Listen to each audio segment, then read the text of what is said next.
From the View My Sports studios, it's The Breakdown with your hosts, Roger Tillis and Chuck Olesker. Today's guest on The Breakdown, he's a former Olympic medalist and collegiate swim coach. Welcome, Sergio Lopez. Hello, and welcome to today's edition of The Breakdown, Recruiting Simplified. I'm your host, Roger Tillis. Of course, joined here with your co-host, Chuck Olesker. Say hey, Chuck. Hey, everybody. There you go. See, he interacts. That's right. I do speak. We have a great guest with us today. Joining us on the set, former Olympic medalist, collegiate swim coach. Current, are you the Aquatics Director and coach at Bowles High School? You do everything, Sergio. Sergio Lopez joining us today. Thanks. Thanks for having me. Well, I don't know if I do a lot, but I have a lot of help. You have a lot of titles under your name. We'll at least say that. Yeah. It looks good. That's right. It does. It does. We were impressed. No, right. I tell you, we joke around a little bit, but actually, we couldn't pick a better individual to talk about swimming. The sport of swimming, it's a bit obscure until you start getting towards the Olympics and things like that. For those that are not, diehard swim fans. Then, of course, when the Olympics come up, everybody knows everything about swimming. But we thought that this was a great time to bring in somebody, again, not just with high school experience as a swimmer, not just collegiate experience, where I believe you swam with Indiana University and American University, yes, correct? Mm-hmm. So collegiate experience, Olympic experience, which really is the pinnacle, I would think, of what the swimmers are vying for. And now he actually is running and assisting and coaching, a fantastic, a world-renowned program with the Bowles School in Jacksonville, Florida. So I think we've got a pretty, what do you think, maybe qualified to handle some of the information we want to talk about? Yeah, he's kind of got it. I'll try.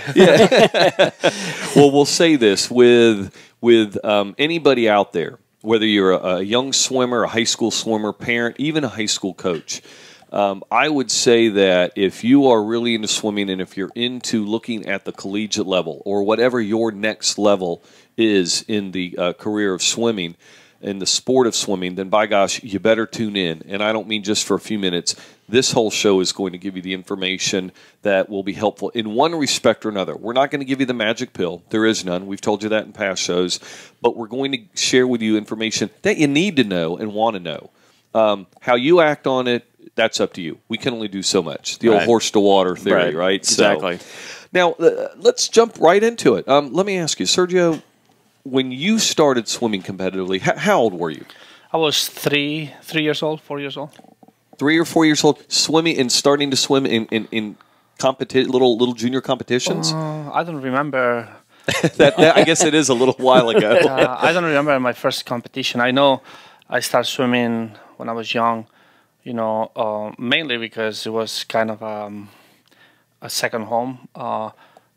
My father left home when I was 3 or 4, so my mom had a couple of jobs. So after school, we were at the pool. Nice. Okay. So that's how I grew up. So you were literally a water baby. I mean, that was where you hung out. That's what I remember. We always have a distorted reality of the past, but, right. That's what I remember. I remember being in the pool since I was very young. Nice. Very nice. And again, this was in Spain, correct? Yes, in Barcelona. Barcelona, Spain. Okay. Very nice. Very nice.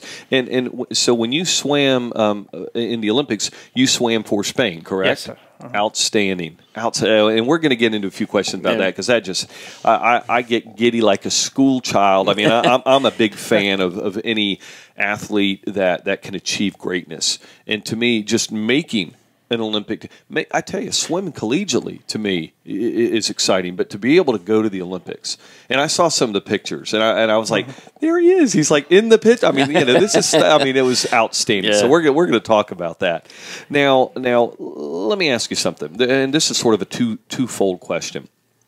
Now, in Spain, as far as swimming competitively, I mean, you obviously see how it's set up here in the United States.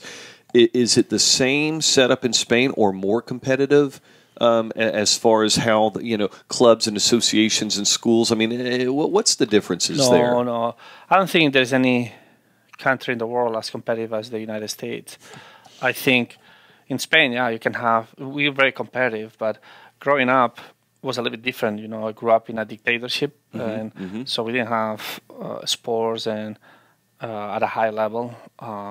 And they didn't really think that the Spanish athlete was better than even the French or the German. So we didn't have a very good mentality. I think it's changed. I've been outside of my country for a long time, but I think it's changed. The soccer was always big. Oh, it's sure. Always been big. Sure. But also the soccer had a political connotation because it was right. the only place where you could, show the flag of your city. So that's why a lot of people really love, and they're soccer fans, right. Besides the game. But I think there's no other country in the world as competitive as the United States. In Spain, once you reach or you finish high school, sometimes even in high school, you have to make a choice. If you can come to the United States, or you have to choose between swimming and education. It's very tough. So as a high school, let's say as a high school athlete in Spain, I mean, is it primarily, do you look at the United States, or do you look at maybe Australia? Seems to be at the top of the list as well. I mean, is one easier than the other, or the opportunities greater to come to the United States, say, as opposed to in Australia? Yeah. The opportunities are greater in the United States because Australia doesn't have a system like the American system, the collegiate system, you can be any level of swimmer, and in America you have an opportunity to swim in college and get an education. You might not have a scholarship, right? Or you might have a partial scholarship in swimming, but you have that opportunity. In Australia, you don't have that opportunity either, and in swimming, and in Spain, there's no way. In Spain, you have to choose once you go to college, and also it's because the way excuse me, the way the country is set up. Like for example, when I was growing up, my friends wanted to study architecture, and the average graduate student, the average student will take 11 years to graduate from a 6-year career. Oh wow! In Spain, wow. And I think everybody has their own theories, but so a swimmer could take 14, 15 years. So I see. It would be very hard, Sure. So you had to choose. It's gonna still take me maybe 10 or 11 years. Right. So I have to really drop swimming. Wow. Wow. My brother studied engineering in Spain. First year, in a class of 1,000, had a very hard time. We were worried that maybe he will have issues with the school. We brought him to America. Graduated with a 3.9 in industrial engineering in 4 years. Wow. All right, now let me ask you, when you came to the United States and you were going to be able to swim collegiately, how did all that take place? Because here you are in Spain, obviously we're across the pond. How did that take place? Did somebody discover you? Did you proactively? What happened? I was at the World Championships in 1986 in Madrid, in Spain, and Doc Councilman, a very famous coach from Indiana University, was there, and he saw me swim. And I guess when he left, we had a swimmer from Spain, from the national team, swimming at Indiana University. He asked him, it's like, hey, what is Sergio doing? Does he want to come to the United States? And my friend called me up and said, hey, Sergio, if you want to come to the United States, Indiana University will give you a scholarship. Wow. So, I told my friend, I was like, hey, look, I would love to come, but I studied French for 7 years, so I don't have any English. And says, don't worry, just come. So they'll work it out. We'll work it out. So for the first few months, I came and I couldn't. Between September and December, I had to really learn English. So, and then I passed the TOEFL after a few months, and then I got into school in January. Outstanding. And that's because we do help athletes all over the world. I mean, we're in 59 other countries, including Spain. So this is good information for those of you out there. You know, we get a lot of questions about international recruiting and things like that. So it can be done. You can be discovered, or you can still take the proactive approach. But it's nice to hear that, you know, even with the reservations that you had, they were able to work things out. I mean, that's fantastic. And that what a culture shock. I mean, the collegiate system in itself, swimming competitively in itself, coming to the United States in itself. Had you ever been to the United States prior to then? Wow. No, it was a big shock. I think was you know, and that's one thing that as a coach right now, and when I recruit, when I was a college coach and I recruit foreign athletes, so now at Bulls, when I get few borders, the first thing we work is in the adaptation on the culture, you know, and to learn how we think, how we eat, how the system works. You know, as I said before, I grew up for the first 8 years of my life in a dictatorship that, even though it was very light for me, it lasted 4 years. Sure. But then you have a period of a transition to a democracy that everything is very gray, you know.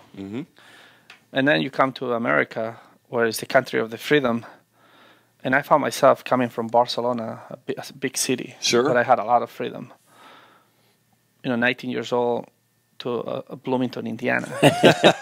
So that's where I grew up. I know what Bloomington, Indiana was like. So is that the old two street lights in a well, a little bit bigger than that, but it's. Well, I remember. You know, my first thing. You know, we went out, and first they told me I couldn't go out. You know, like couldn't go out because here in America you have to be 21 to go out, and you know, in Spain you could be 14 and you could be out until 6 in the morning. You know, right, and not out to drink or to this, but you know, it's just to be out and it's a different club setup. or whatever. So, and you know, like I remember, they took me to the downtown, the street, you know, where the bars are, and I watch all these cars going up and down, trucks with people drinking in the. It wasn't me.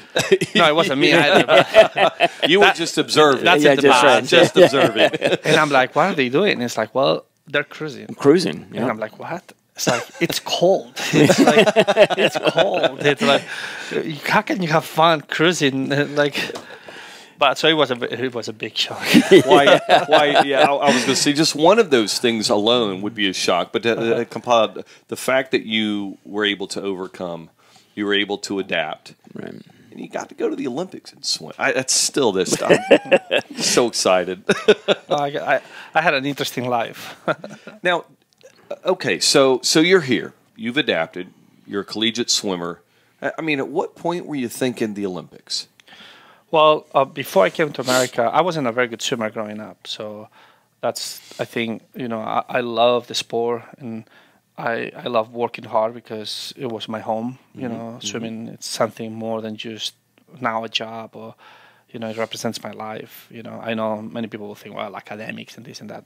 Absolutely. But for me, what gave me a sense of power and a sense of being was being a swimmer. Sure. So, and I wasn't very good until probably I was 16, 17.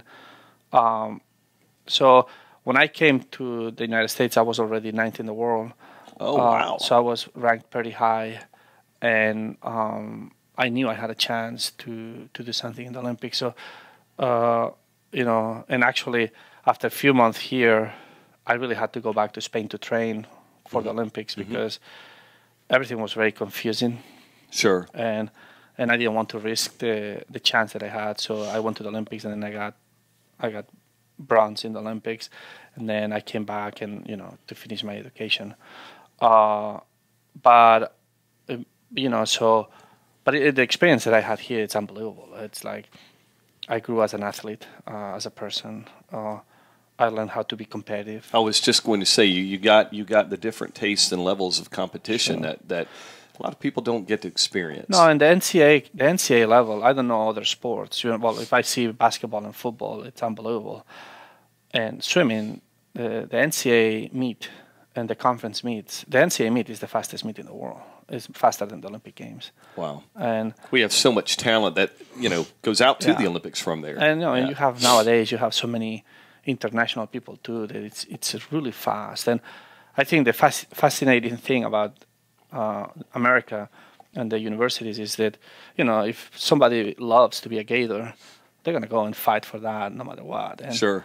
And being part of something like that, it teaches you a lot. Right. I know, but it teaches you how to, have discipline, how to work on with a team, and that was something important that I learned that we didn't have where I came from. And we talk about this a lot, the team aspect. And I love the fact that you just brought that up, because a lot of people, like wrestling or tennis or golf, or they think individual sports, swimming, it's individual unless I'm doing a relay of sorts. But it's basically individual because it's me in the water against. You still have the team concept. And boy, I tell you, watch the Olympics, and especially during the relays, and watch those guys and girls that, togetherness, teamwork. I mean, it really, I love the fact that, you still have to have that team mindset. Put the team ahead of your own individuality. And that's, like you said, it gives you that chance to do that. I think, swimming is an individual event because you train 6 hours a day or 5 hours a day for 1 minute or 30 seconds. But I really believe that it's a team effort. You watch the USA Team USA, and I remember when I got a chance to be the head coach of the junior national team for the World Championships, for the Junior World Championships for the United States. We didn't have a very good team. It was probably the third tier of swimmers, and we were talking. Well, this might be a problem, and this with Australians and this and that, but just watching that group of boys and girls believe on being part of Team USA and having that pride that they understand that they cannot be beaten. And that team was so unbelievable, and they won the meet. And that was just because of the team. And that mental aspect. The kids individually swam very fast, and each kid individually did some very good things. But as a team, and those kids that individually did very good things was because of the team aspect. Sure. And I think it's something that it's ingrained in the mentality in the United States. Wow. I see my own kids. My 2 kids were born thinking that they're the best, and sometimes you have to tell them take them down a notch. You have in the world. You're not better than other people. There's nothing worse than, like for example, Spain is not worse than the United States. It's just different. Exactly. Right. Exactly. You want to be the best, hold it and work for it, but there's confidence. Then there's overconfidence, and then there's cockiness. Yeah. Right. And confidence is great. You're right, but it has the to be kids well are born placed. here with confidence because Right. it's it's like you just have to mold it hopefully in the right way. Exactly. Right. Exactly. Yeah. Oh, that's outstanding. I tell you what, we're going to take a quick break, and when we come back, we're gonna pivot a little bit. We're going to get into a little bit more as far as the collegiate aspect and all. And I can't wait. We're going to have some great information to go over. So please stay tuned, and we'll be right back. Are you a high school athlete, parent of a high school athlete, maybe a high school coach or a college coach looking for a high school athlete, or just a fan of high school and college sports? Then you need the ViewRecruit mobile recruiting app. It's got everything. Athletes can create profiles, including their highlight videos. They can use the Recruit Network to send their profiles directly to college coaches. If a coach likes your profile, great. You get a notice directly on your mobile device and receive an email to boot. College coaches can receive updates directly on their devices and use the search function to find the talent that fits their program. Whether you're an athlete or a college coach, it's like having your very own recruiting department right at your fingertips. Download the ViewRecruit app now on iTunes for your iPhone, iPad, or iPod Touch. Be part of the #1 high school athletics and college coaching network. Get it today, the ViewRecruit mobile recruiting app. All right, welcome back. Thanks for tuning back in here on The Breakdown, Recruiting Simplified. I'm your host, Roger Tillis, again here with Chuck Olesker, your co-host, and our very special guest, former collegiate and Olympic medalist, Sergio Lopez. And we're covering some pretty good information, got some great background on where Sergio came from, and we're going to get into kind of what he's doing now, and really start getting into some detail as far as college and high school and some of the things, the do's and don'ts, things like that. We'll get into that. I want to ask you though, now in this age of specialization, You know, not just the you can only play soccer versus lacrosse or football versus basketball, or some of these programs want you to be individualized and specialized even at the high school level. Parents are not letting their kids branch out in other sports because they think if we just let them do this, they'll become great. And even events. Or not just events, but positions. Let's say in football, no, you're only going to be a receiver, not a defensive back. Kids like to branch out and do a lot of stuff. So in this specialization, as far as swimming goes, now, were you one that just swam everything, or the breaststroke? I mean, A, I'm going to ask you what you did, and then B, what is your recommendation for the young swimmer that's getting ready to get into high school? Should they be specializing, or should they just swim everything and see what happens? What's your take on that? Well, I think myself, I was a breaststroker, known as a breaststroker.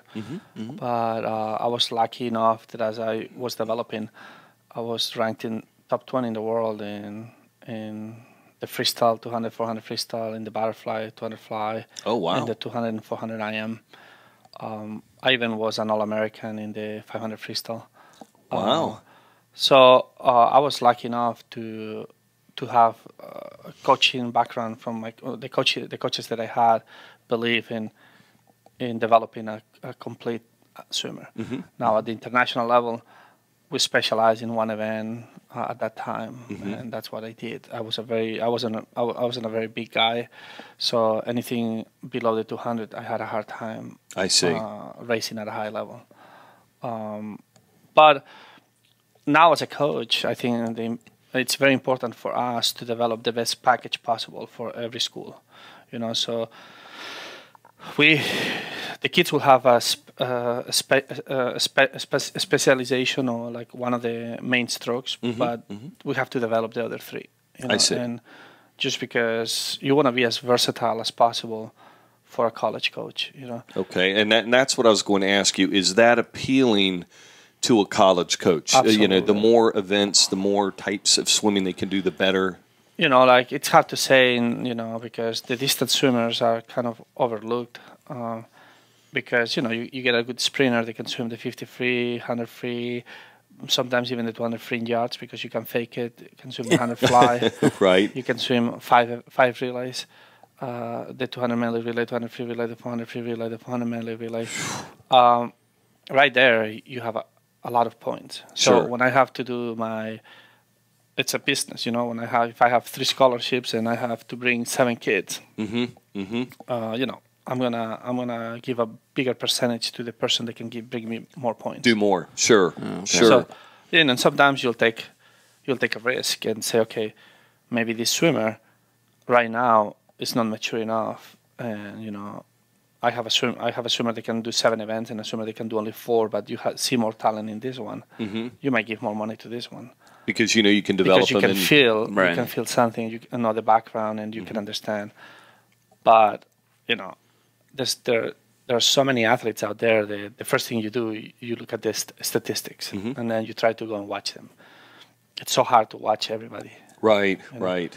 So many coaches don't take the time to go and watch their athletes, or might not have the budget to go and watch their athletes. Right, right. So they'll just look at a time. And that's what I was going to ask you. Now,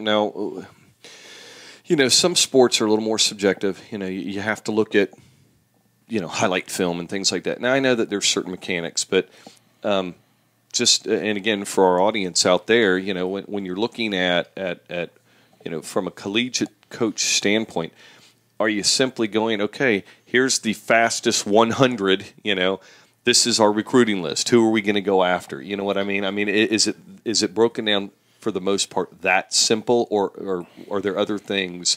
Because the kids out there, you might have some kids in high school that are just like, well, I'm always at the 4th or 5th spot. I can never seem, I'm just not there yet. Do coaches look at these guys that are down further in the list and think, yeah, but because of a certain mechanic, or because I know he's going to grow another 5 inches, or are there things like that, or do they take who's at the top now and work their way down? It's most of the coaches are going to take who's on the top, because of time and money. time of going and visiting places, because you don't have that many assistants that can do the scouting or the recruiting either.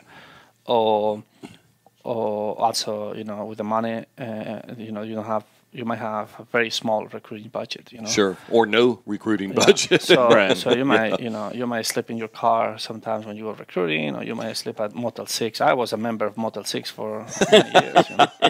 Little shameless plug there for Motel 6. No, but it's you reality, do what you do. yeah. You do what you do. Well, let's say a hotel that's $30 something a night instead of like $100 a night. Sure, Right. Because you can have 3 nights of recruiting or 1 night of recruiting. Right. There you go. There you go. Right. So, but I think, for example, when I was a college coach and I built 2 teams.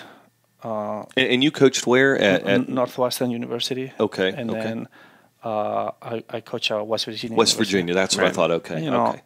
we brought the team at Northwestern University from nothing to the top 4 in the country in 5 years. That's outstanding. And we brought West Virginia. We brought from nothing to in 2.5 years to winning the Big East and top 15 in the country. Excellent. So one of the things that I've always tell the young coaches that work with me about recruiting when they ask me, when you want to build a team, what you want to do is like you want to go and watch swimmers. You want to go and watch them because, somebody might tell me, oh, look, Roger is is fast. Look at the stats. But, what I did is I would go and watch Roger without Roger knowing that I was watching you. Mm-hmm. I would Pay attention to that. I would sit in the bleachers at a meet, at the YMCA Nationals or some meet or sectionals. And I will watch, and I will watch how the person warms up, how the interaction with the coach, how the person reacts after a race, if swims fast or not, but not so much about the time but more about the reaction, And their character, and throws the goggles and gets pissed and goes to the coach and it's so. And I will make a decision if I can recruit that person or not, because very important. Because then I can feel if I can coach that person or not. Right. You don't want a prima donna. You want someone that'll listen, and like you said, it's coachable. Some people can coach prima donnas, and and you might see a prima donna that you might see certain things, and you might say, hey, I can help that person change. Yeah, absolutely. But I think it's important for the coach to understand who you bring in. Right. Right. So that's you end up with, if you start with a list of 300 swimmers, and then you have to make it very small. Sure.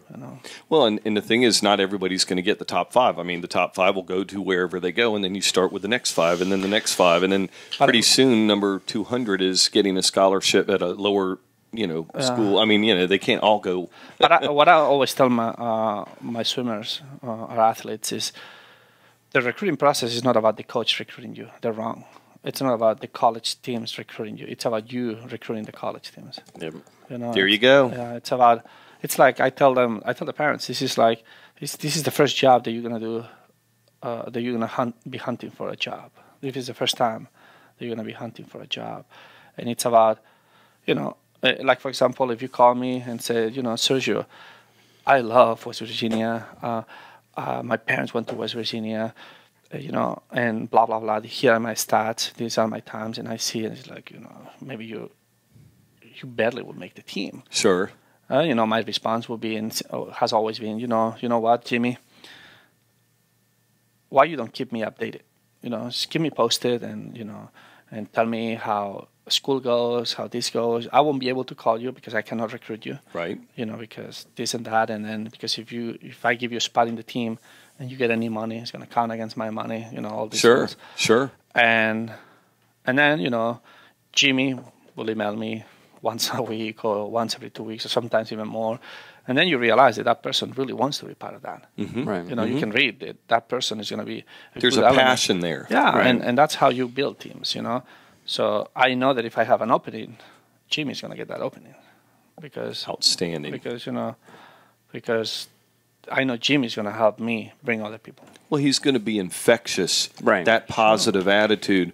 Just going back to what you said about watching certain individuals, and I tell you, talking about being coachable, a lot of times with that good attitude, that positive attitude, You can really work some miracles with people. Well, like that. And also you can have the talent, all the talent in the world, that it's not going to take you anywhere. You have to have a purpose and a passion for what you do. You know, and you can see on a kid that is going out of his way to come to visit you, to come to do this, to come to do that. You know, I believe you have to pay a lot of attention to that. Sure. You know, as a coach. See, and that I'm so glad to hear you say that, because we talk about being proactive, which really, I mean, with ViewMySport.com, that's our whole premise. All the tools and the benefits that we have out there are to help the athletes be proactive. A lot of people think, it's just football and the typical big three sports: football, basketball, baseball.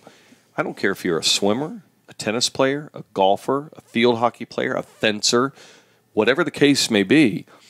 If you have the passion and if you want to be at certain schools, then you need to get out there often. You need to get out there early. Make the connections. And like Coach Lopez just said, he may not be able to respond directly because he can't. He's not allowed to recruit you. It's a dead period or whatever the case may be at that point. But the fact is, they're getting the information. They realize that you're still reaching out to them. You're being proactive. You're showing that you have a little passion. And, keep them up to date. And like what you said, let me know what your progression is. Let me know how you're doing in school and things like that. Any excuse that you have to continue contacting these coaches, you need to take that position. You used the analogy, and I love it because I use it all the time. So now I know I'm right because you used it as well. Talking about it's like looking for a job. Right. And we talk about kind of the process that one uses when they look for a job.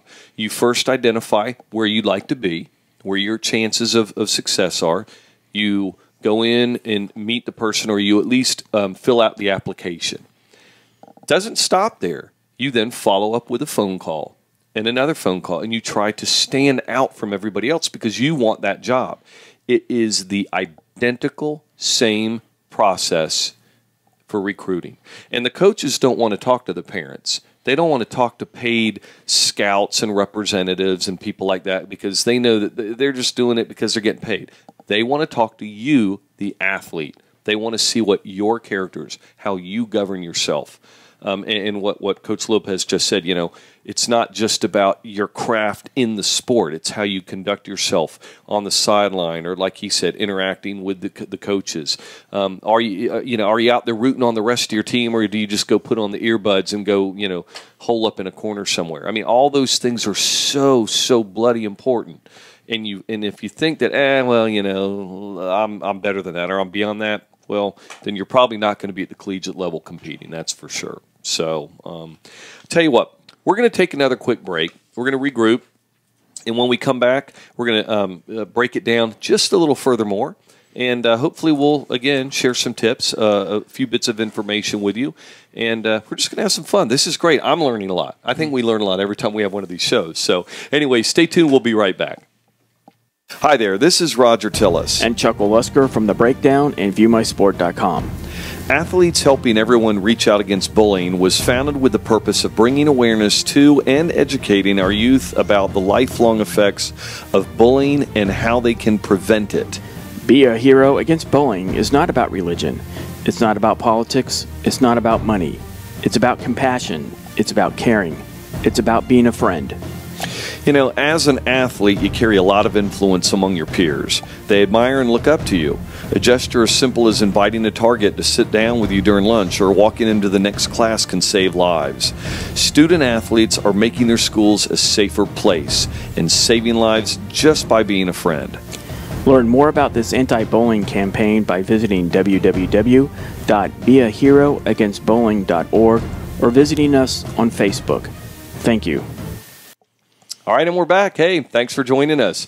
As you know, we've been discussing some of the different things regarding swimming, the high school and the collegiate level. We're going to get into some more specific information regarding the roles of the athlete, the parents, the coaches, things of that nature, things that you really need to know, especially if you're serious about getting into the recruiting process at the collegiate level. Before we go there, though, we want to acknowledge this week's Athlete of the Week. And Chuck, I think you've got a great one set up for us. We do.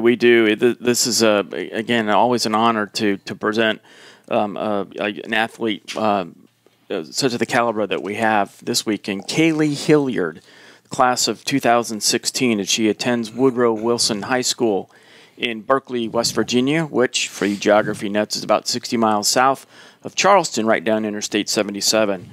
Kaylee is a midfielder. She's a left-footed midfielder at that. Us lefties, we can stick together. She also is diverse in her approach to soccer. She can also be a defender and play forward. She's killing it in the classroom. She's a member of the National Junior Honor Society, nice, carrying a 4.0 GPA. There you go. She's a class vice president, and she's also a member of the student council. So as we always preach, you're involved in events other than just your sport, and involved in events in your community. So congratulations to Kaylee for being ViewMySport.com's Athlete of the Week. Outstanding. Yeah, congratulations, Kaylee. That's fantastic. And one of the points that you hit on, Chuck, that I feel it's something we always rattle on about, but it's grades. And grades open up the doors for a lot of athletes that normally just talent, your sport talent, wouldn't get you there. Tell you what, carrying a 4.0, I think that she's going to have a few doors opened up just from that alone. So absolutely, great job, Kaylee. Keep it up, and we're looking forward to seeing some great things in the future for you. All right, now during the break, it's funny. Some of our best stuff we seem to talk about during the break, and so we wanted to make sure that we started off this segment getting into this. And again, I think everything we talk about is important to somebody out there. Something that we say is going to be important, but there's certain things that we really do focus on that is important to anybody who is looking at the collegiate level. And one of those things that we talk about and that we were sharing information about during the break was, what are the roles of certain individuals, especially in the recruiting process? And we talked about the parents. And Sergio, you had some enlightening information. And again, we've touched on this in other shows, but tell us again, in your mind, what you know for a fact works, because you've been on the coach's side at the college level. Now you're at the coach's side on the high school level, driving the kids there. So your aspects of what is the role of the parent of the swimmer during the recruiting process?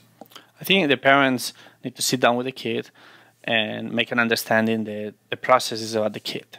So the kid is going to make a choice, and the kid is going to have to look and find a place. But the parents are the support team that the kid is going to have, and the parents need to be involved in the process. I've always, when I was at Northwestern in West Virginia, I always encourage the parents of the kids to come and visit us and talk with us.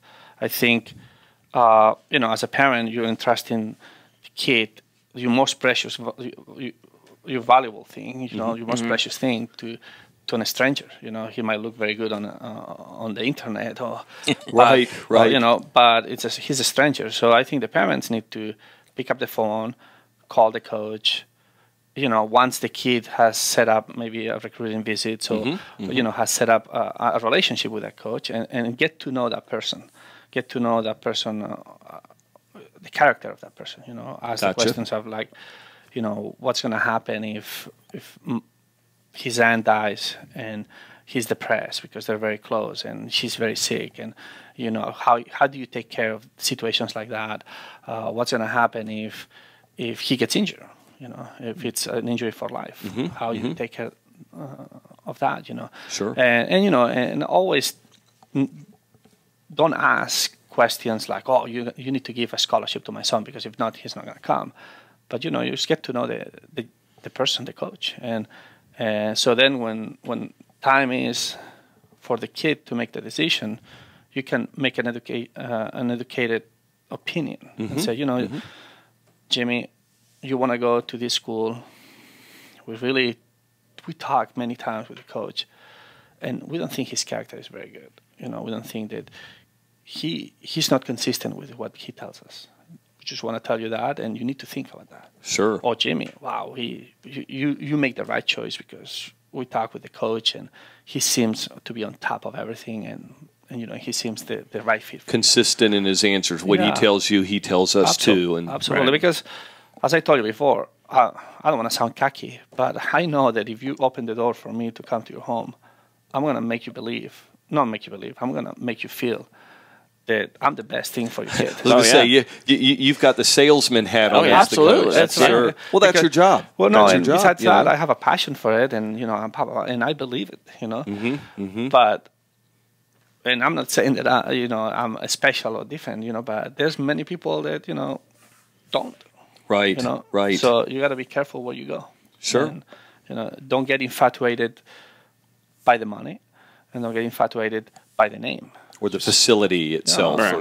Just get infatuated by the person who's going to take care of you for the next 4 or 5 years. He's going to be next to you, and he's going to keep you accountable, and he's going to help you develop and be.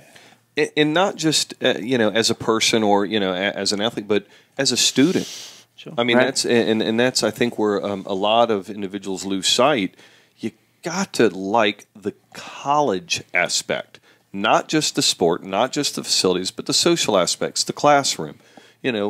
We talk about when you go for the visits, just don't go visit the sport facility and go to the coach's offices. But, check out admissions, check out some of the halls, check out some of the dorms, where, the hangouts and things like that. Take in the whole experience so that you really are making an informed decision. And I think besides just the campus, I think, you got to really feel the city or the town. So go cruising. Go look for the cruisers. Go cruising.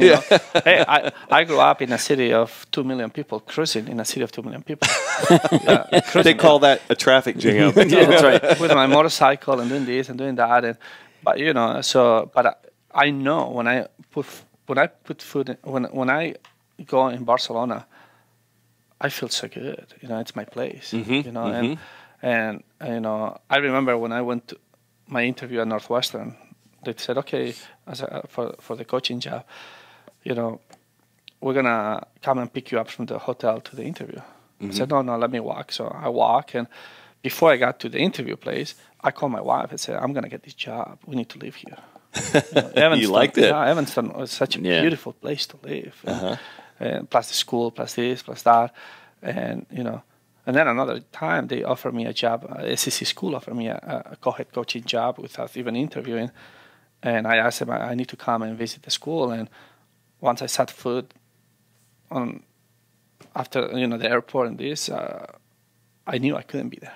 Yeah, just wasn't your environment. You didn't feel it. I said no. Well, and you're right. It's important. It is so important because when practice is over, or if you're not having to study or whatever, it's your environment to live in, and if it's not suitable, if you don't like it, depression, you start getting homesick. All the things that can affect your performance in the classroom and in the sport. But I think it's even worse because in a period of 4 years, things are going to go wrong. Oh, sure. They're going to go wrong. Sure. So when things go wrong, if you don't like your environment, then you have a big problem. Well, it's too easy to leave then. Yeah. Right. So you need to be able to go and hike or do this or do that and feel good about where you live. Absolutely. So that's very important. Excellent. All great advice. This is all stuff very, very important. Let me ask you something now. We're going to shift gears. For a lot of sports, there's elite competition and club competition and travel teams and all of this. And I know that you're very heavily involved in swimming programs during the summer, during the off season, if there is such a thing in swimming. Certainly not in Florida. Yeah. But as far as competing for the high school, in this case, swimming for the high school during the swimming season, can you swim during the swimming season and not compete? In special events during the summer, or is it something that you need to be involved in a swim club in addition to your high school team? Well, we have a lot of colleges, and we don't have a lot of colleges. It's kind of a contradiction, but with a scholarship. So if you swim year-round, you have more chances to get some sort of money and some sort of help. More exposure. For sure. If you swim high school season, you have to be very nifty and very talented Gotcha. for people to notice you. Gotcha. You might have How many meets are usually in a high school season? anywhere between 8 to 13. So not a lot of opportunity for. And now, is the high school season is it shadowing the collegiate season at the same time? It depends on around the country. That's true. That's true. So we have it from August to November. Mm-hmm. So in November, our kids need to post some times for the college team. Mm-hmm. But in March, other kids will post times, and in April, other kids will post time, and in May, other kids will post time. So you need to keep up with all that. Sure. Or like you said, you better darn well be so above. Right. And chances are, if you have someone that talented, they're probably swimming in the other events. I would think. I would think you see that a lot of those talented kids, by the time they're juniors or seniors, they'll join a year-round club if they can. Mm-hmm. If they More training. for training and for understanding if they really want to get into a college team. Mm-hmm. Because, working 20 hours a week, we talk about a team environment and all this, but, you pick basketball, that's a game. Mm-hmm. Mm-hmm. You pick football, it's a game. Right. You pick lacrosse, it's a game. Right. And in swimming, there's no game. You swim back and forth by yourself. Mm-hmm. You cheer, you push one another, but, it's you. It's a grind. It's right. a grind. Yeah. It's 20 hours a week in college. And do you sweat when you swim? Oh, yeah. I always wonder about that. You're in the water. No, I'm just kidding. I don't sweat. Well, you sweat when you float in the heat. That's right. Yeah. Well, that makes sense though. And again, I think some sports are different than others. It seems that in swimming, it's to your advantage. So I would say, as yet another tip to mark down, if you can find a program to where, and it's like more pool time. Now, some people say, yeah, but there's burnout. You could overtrain, and you got to find your limits. There's burnout in life, and there's burnout in school.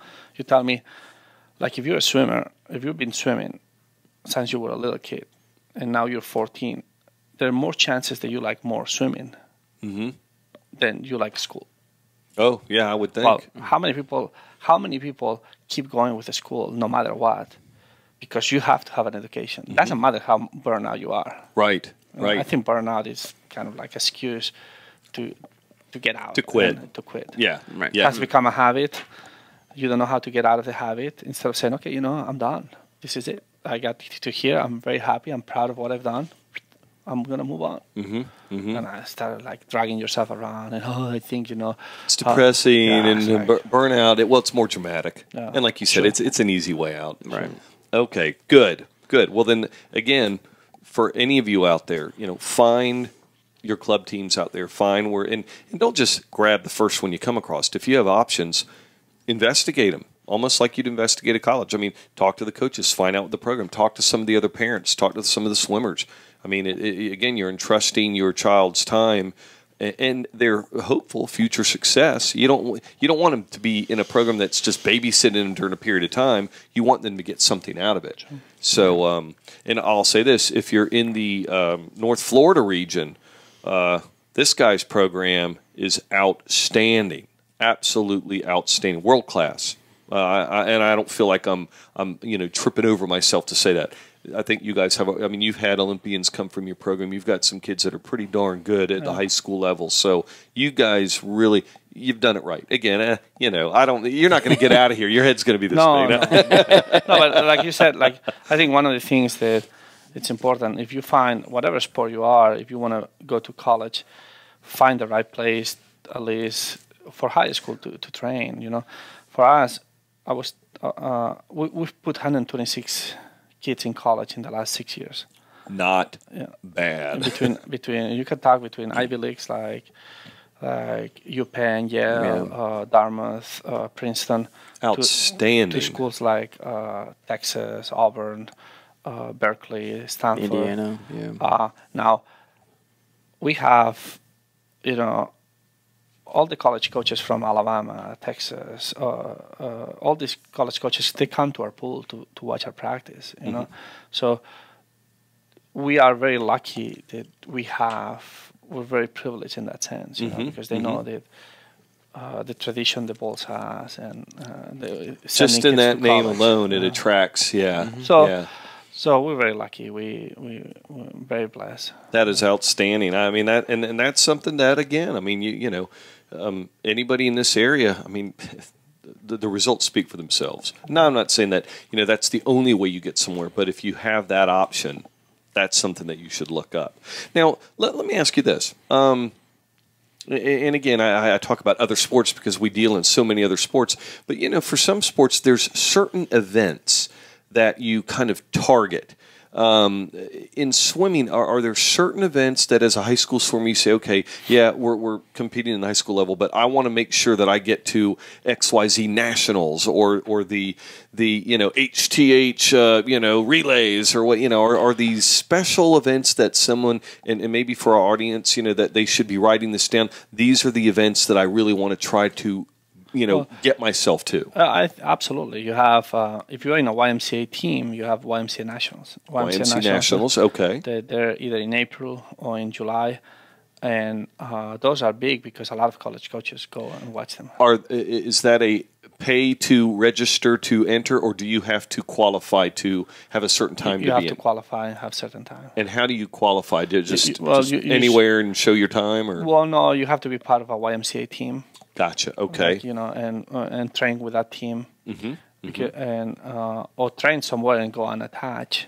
You can do that too. But I'm not sure at YMCA's if you can be unattached. I don't think YMCA's you can be unattached. Okay. And then with the YMCA's you'll have nationals in April and in July, and then with USA Swimming you have junior nationals in December. You have sectionals in March. You have another junior nationals from another company. There's no USA Swimming. There's a coaches association that's very good. And then you have junior nationals in July. Now, from that you can go to the US Open in the Olympic trials. That's where the competition really steps up. But if you go to junior nationals, you're gonna get it's tough to make junior nationals. So you're gonna get a good look from college teams. Excellent. And that's and again, and it's smart. It's smart recruiting.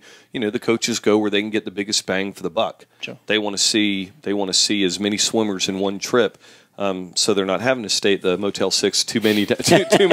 That's right. But that does make sense, and that's something that I think in recruiting in general.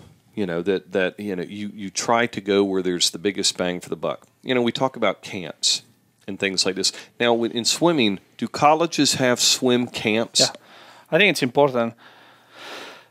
It's important depending which teams where you come from. Like I know we have kids from our team. They go to camps in the summer, and I'm happy for them to go to camps.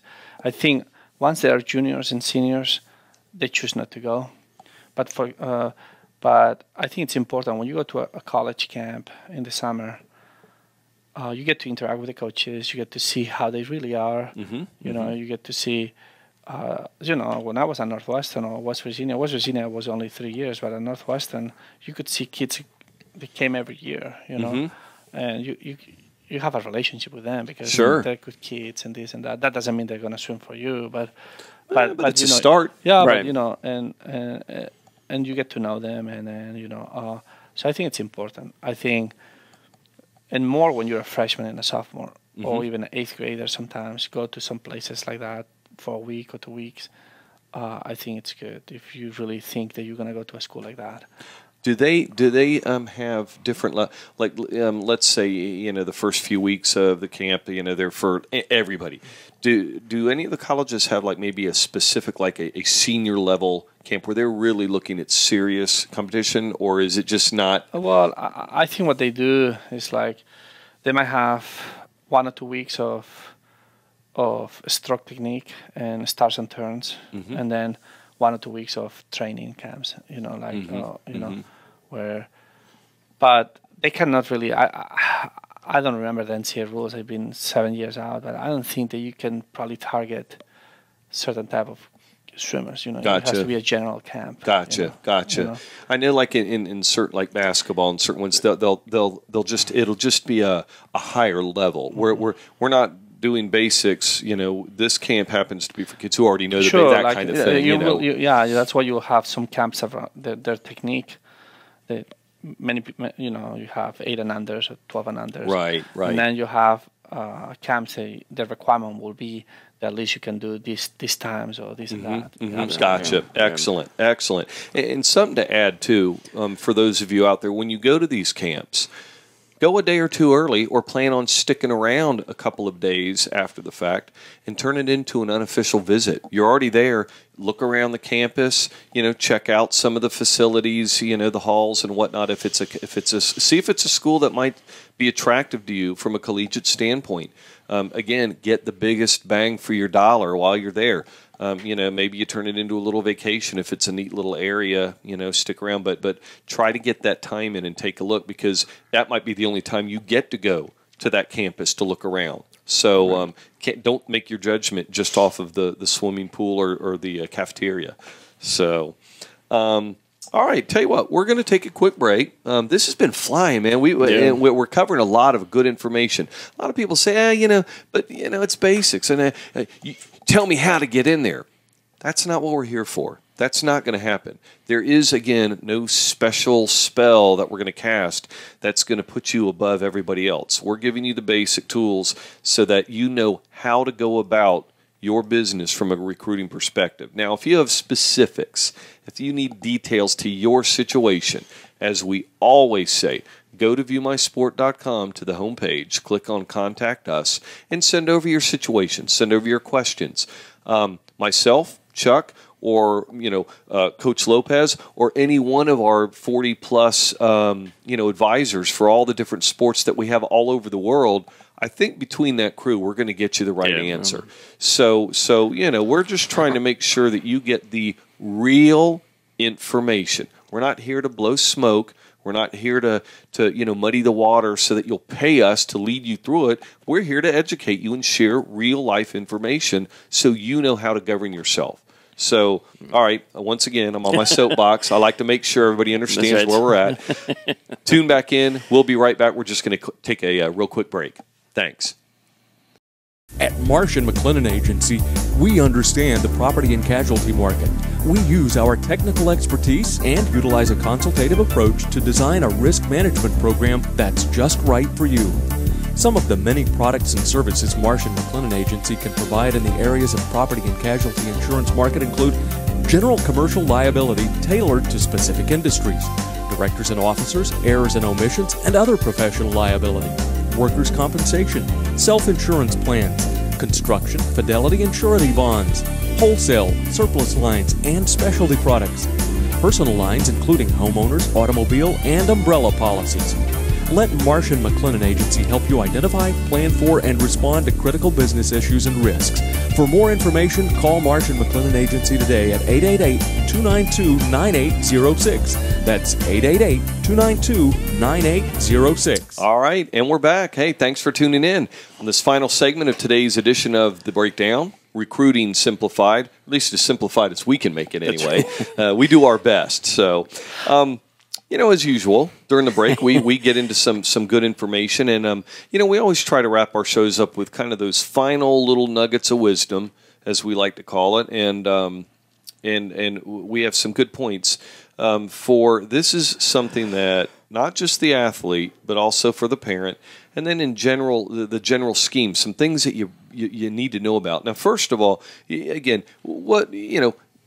your number one bit of advice, if you have to sit, a high school athlete who's serious about wanting to be recruited at the collegiate level, what are you going to tell them? What are you going to tell them the focuses are, the primary focuses? I think the primary focus is going to be to sit down with his parents and to understand what the economic landscape for him is, or for her. And the parents need to be honest. They say, okay, we can pay $10,000, we can pay $20,000, we can pay $50,000. And so the kid can have in the back of the mind, peace of mind of knowing, okay, I have $3,000, or right. Because there's not many people get full scholarships in swimming. Right. It's a myth. In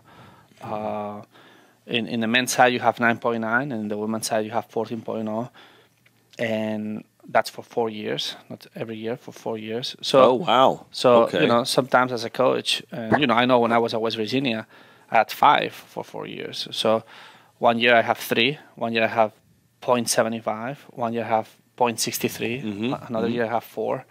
So you have to work with that, you know. That's not a lot. For those of you that is minuscule.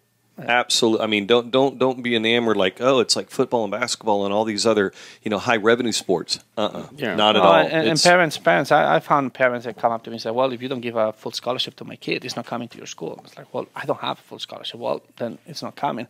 And then 3 months later, the parents are calling you back and say, well, you know, we understand this. I'll take that $1,000. That's right. You know, so it's there's not that much money. Most important, be honest. Say, okay, we can pay this much. You don't need to tell the coach, absolutely, because this is a game. Right. This is a business. No? But you sit down at home and say, okay, Jimmy, we use Jimmy. Okay. We can pay for the next 4 years $4,000. We can pay $20,000. Right? So you can have peace of mind. We cannot do more. Sure. Or we can pay everything. So I think that's important. That's helps you identify then what colleges you should be talking to, because if their tuition is beyond your reach, why even bother? Right. Well, I also think, you know, it all depends on the parents and the mentality, you know. I'm a believer that if I have kids, I'm going to provide for my kids. So if my kid wants to go to Harvard and it's going to cost me $60,000 and my kid has a chance to go to Harvard, my kid is going to go to Harvard. Sure, right. Sure. So, you do what you need to do. So that's a priority that each family is different, you know. You know, I had a kid, the son for me, they told me that the day I turned 19, she was still in high school. They turned 19, my parents told me that I need to find a place to live. And, you know, the day she turned 18, the following day at 4:15 in the morning when I got to the pool, she was with her car full of boxes. Wow. They just, you know, for her birthday present, they told her to get out of the house. So nice. So, you know, that's one way to do it. That's 3.9 GPA, good swimmer. You know, she was out in the street without finishing high school. So each family has a priority, you know. Sure. So that's something that they need to discuss. I think important is to sit down and say, okay, we can do this. We're going to support you, and then talk with the coaches, and the coaches that you have will help you out to be realistic with what chances do you have with this school. Sure, you know? sure.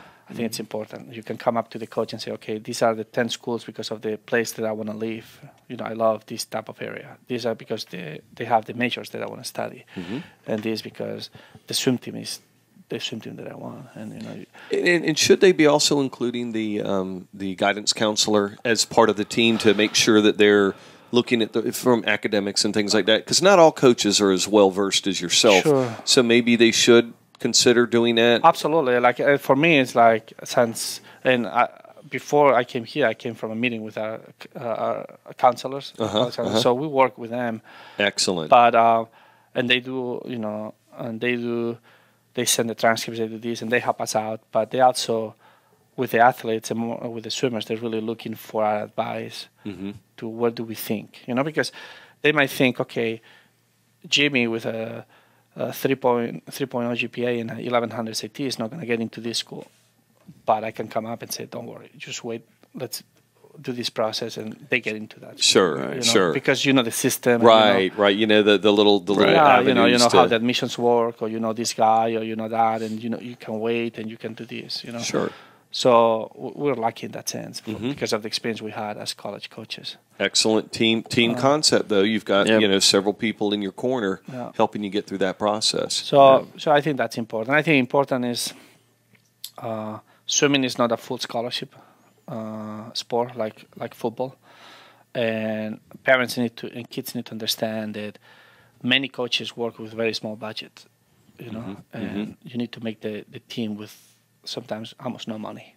Sure. Sometimes you can be a finalist in the Olympics and get a 50% scholarship to go to one of the top schools. 2 years later, you're a junior national qualifier, one of the top junior national qualifiers, and to go to that school, you might get a full scholarship because, you know. That's the path you took. Yeah, sure. and sometimes because of the money that year the school has, or because what they need. You know, they need a breaststroker, a butterflyer. And that's for and when you talk about the nationals and things like that, and getting those type, I mean that's the top of that list. Yeah. I mean those are the cream of the crop swimmers. For everybody else, and there's a lot of swim programs out there too. I mean but like you said, I mean it's almost like everybody's going to be a walk-on just about. But you know the thing is that when I came when I came to bowls, most of my kids were thinking about Division I schools, SEC schools, and Sure. Pac-10 schools, and we had to change the mentality. You know, I think there's Division I, Division II, Division III, and sometimes there's even community colleges. You know? NAIA. Right, yeah. You know, so Yeah. so you know you have to look at whatever it's most important for the kid and how they're going to fit. Sure. You know? So there are a lot of schools. There's in swimming. There's not that many schools with money for guys, for boys, less than for women. I was just going to ask Yeah. you, you know, like with gymnastics, it's all geared towards the women, you know, more so. Right. So swimming's Swimming is because of Title IX. You're gonna have, you know, and sometimes teams, men teams have to cut guys because of the Title IX. They're already in there. And Right. the compliance office comes in and says, okay, you know, you have 24 in your roster because of the numbers. You need to be at 21. So wow. figure it out. That's the harsh reality. Yeah. You know, the bit like you said, the business side of it. Yeah, and you know, because of Title IX, and you know, they in the numbers, they need to make them match. So Title IX, outstanding for the female athlete. Right. Can really be trouble for the for the balance for the fellas, yeah. you know. But I think most schools do a pretty good job at trying to keep that balance. But Right. like you said, when it comes down to the end, and you know, if the numbers are out of alignment, I mean, nothing worse than having to be the athlete and the parent getting that call to say we have to now withdraw that offer. But imagine being the coach. I mean, I couldn't imagine having to be the college coach to make that call, you know, or the person I from remember the when I was office. in Arizona, the head coach in the middle of the season, he had to cut 5 guys that were already there for a couple of years. So it's not that it's just sometimes comes like the kids. You know, sometimes you can tell a kid, look, I'm sorry, if any spots in the team open up, I'll give you one. But right now, I cannot bring anybody else. Now, now, you're talking about a spot on the team, not a scholarship spot, but just a spot on the team, period. Yeah. Mm-hmm. Wow. So even if you said, okay, I'll pay for everything, I just want to swim. No. Doesn't matter. Wow. There you go. Research. Ask questions. Research. Make sure you know the situation you're getting into. And even the situation you're getting into year 1 can change year 2, year 3, year 4.